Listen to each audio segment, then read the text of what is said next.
E aí, pessoal, tudo certo?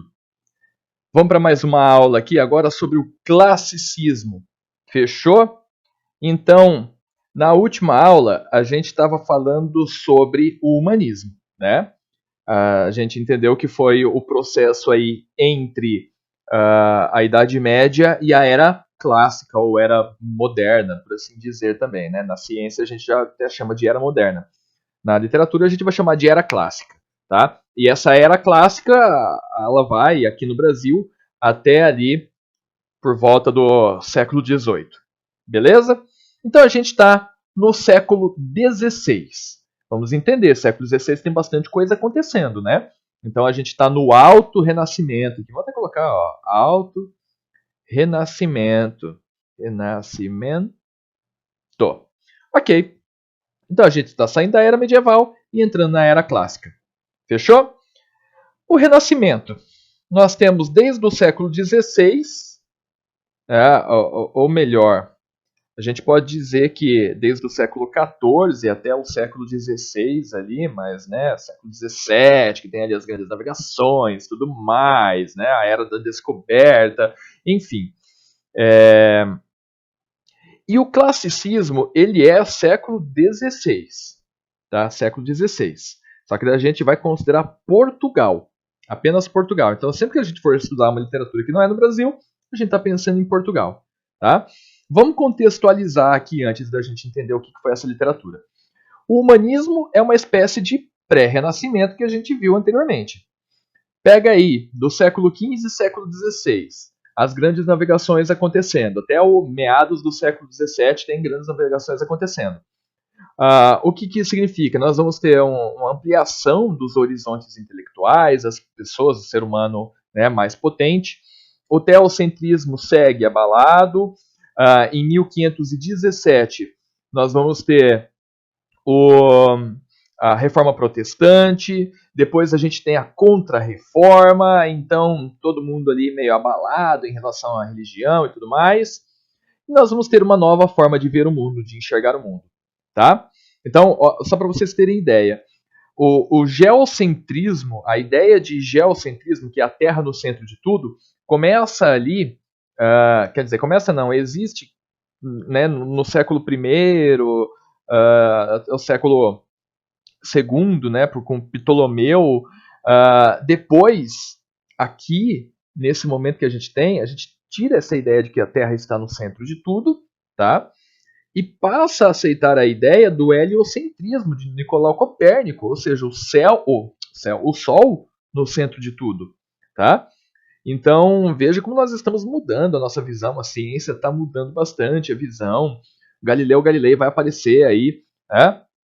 A Igreja, ela não apoia mais a burguesia, e a Igreja sem apoiar a burguesia também não apoia a Igreja, e a Igreja começa a perder influências, né? Com isso, nós vamos ter a Reforma Protestante, do Martinho Lutero.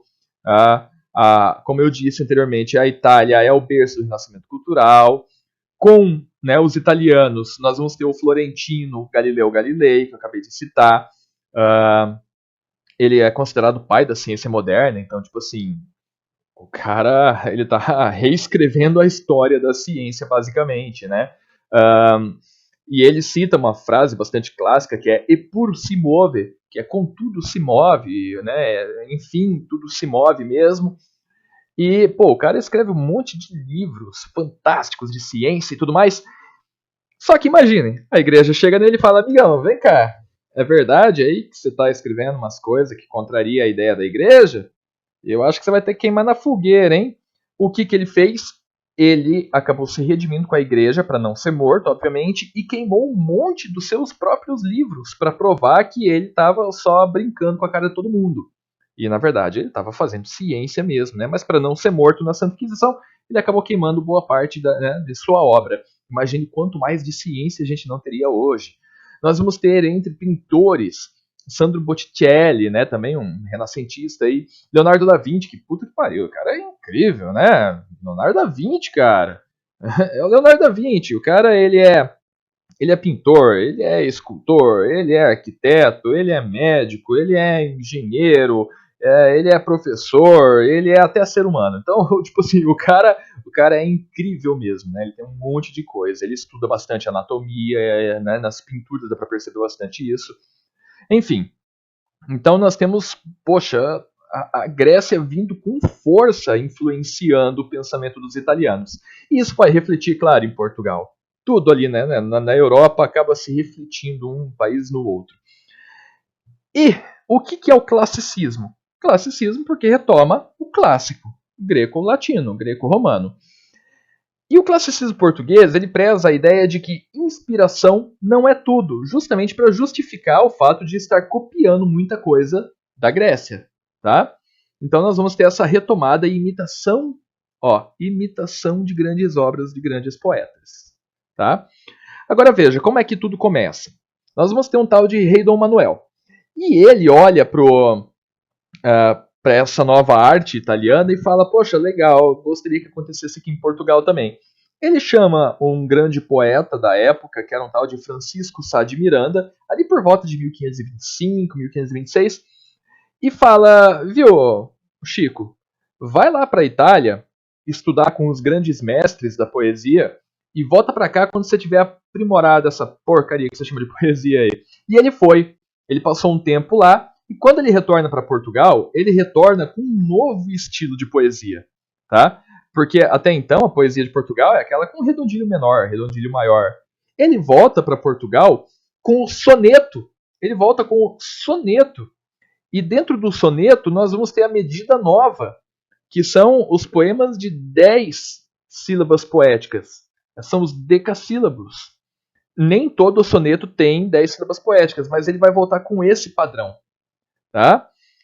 O que a gente vai chamar de medida nova. Ele, então, o Sá de Miranda, introduz essa nova estética em 1527 em Portugal, tá? Muito bem, mas ele vai ser o poeta mais conhecido? Não, ele é só um introdutor. O mais conhecido, Luís Vaz de Camões, ok? Quando o Sá de Miranda introduz em 1527, o Camões tem 2 ou 3 anos. Tá? Eu digo 2 ou 3 anos porque a data de nascimento dele pode ser 1524 ou 1525. Os historiadores não estão muito certos. Tá? Só que daí ele morre em 1580, que é exatamente com a morte dele que a gente tem o fecho do classicismo em Portugal. Ó. Se encerra o classicismo para dar espaço para o barroco se desenvolver. Beleza? Então vamos estudar aqui um pouco Camões.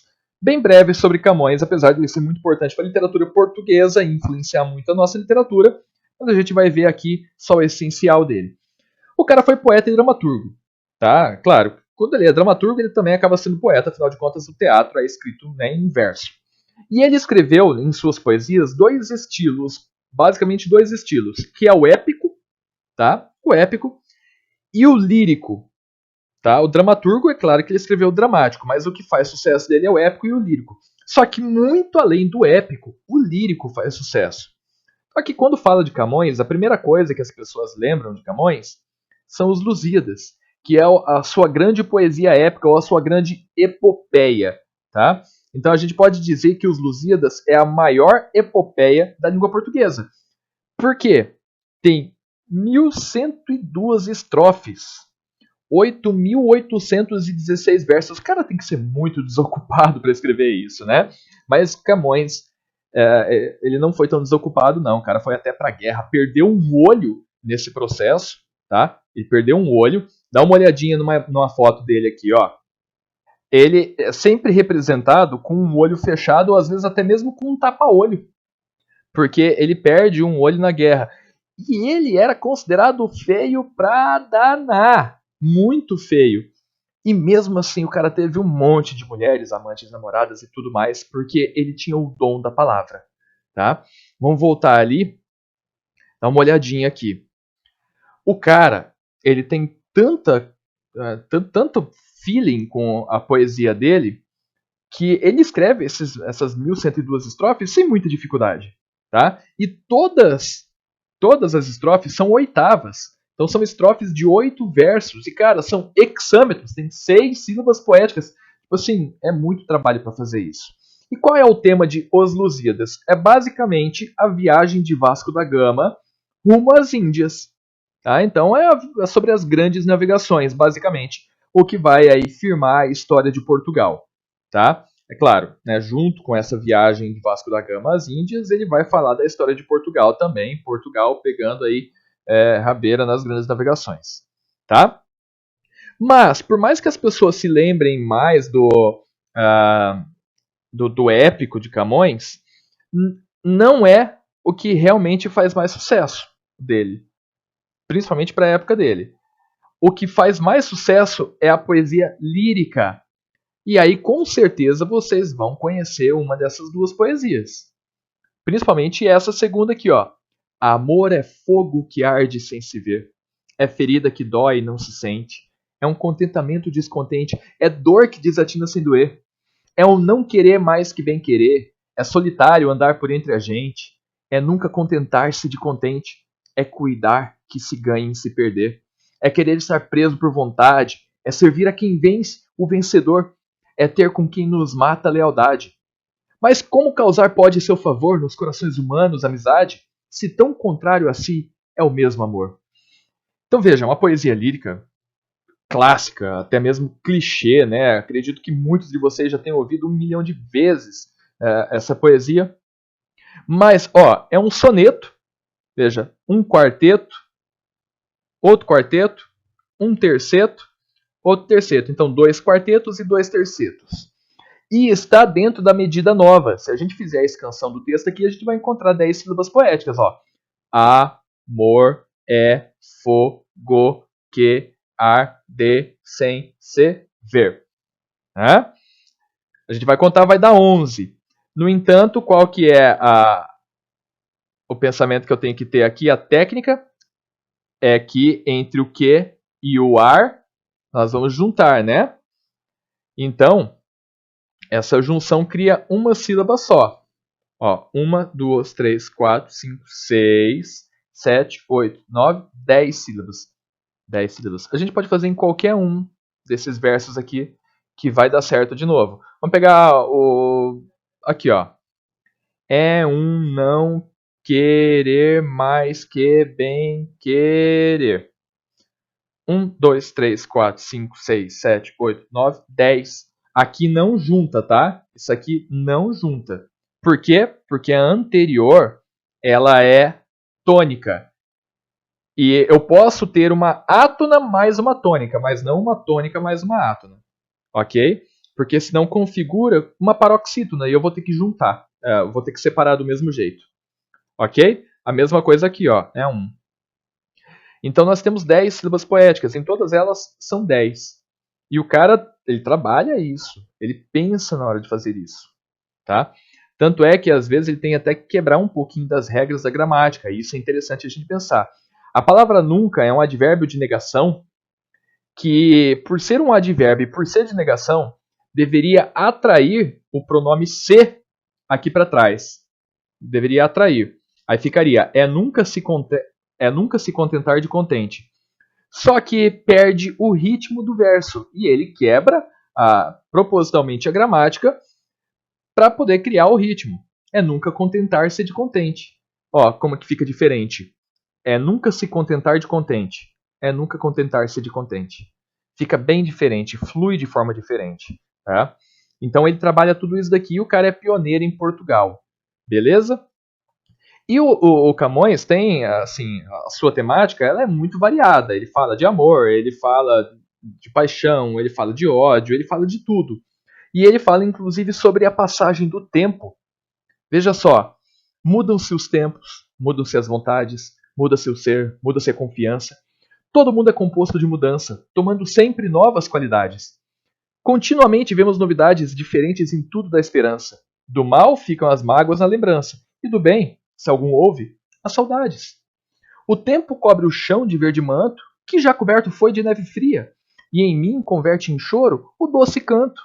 E, afora este mudar-se cada dia, outra mudança faz de maior espanto, que não se muda já como soía. Então, basicamente assim, tudo muda. Tudo muda, cara. Até bermuda. Tudo passa, até a uva passa. As coisas são feitas de mudança.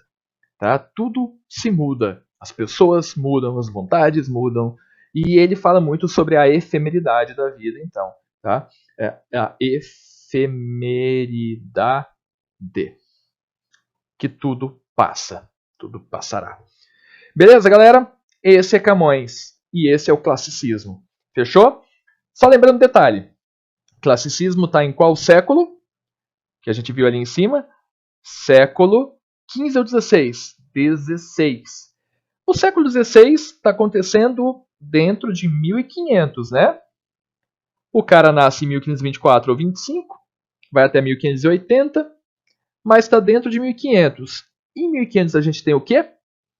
Exatamente, o descobrimento do Brasil, tá? E isso vai, obviamente, afetar muito a economia de Portugal, os costumes, o pensamento e, inclusive, a poesia de Camões. Se ele escreve os Lusíadas, é por conta das grandes navegações, é por conta do descobrimento do Brasil, é por conta de tudo isso, tá? Em paralelo ao classicismo, nós vamos ter já o início da literatura no Brasil. Afinal de contas, nós vamos começar a produzir escrita aqui no Brasil. Não por brasileiros, porque os brasileiros aqui no momento são os indígenas e os indígenas não possuíam literatura escrita, mas por portugueses. Então veja só, é uma literatura portuguesa barra brasileira. E o momento a gente vai chamar de quinhentismo, mas que a gente vai ver na próxima aula. Valeu? Um beijo na alma. Até a próxima. Tchau, tchau.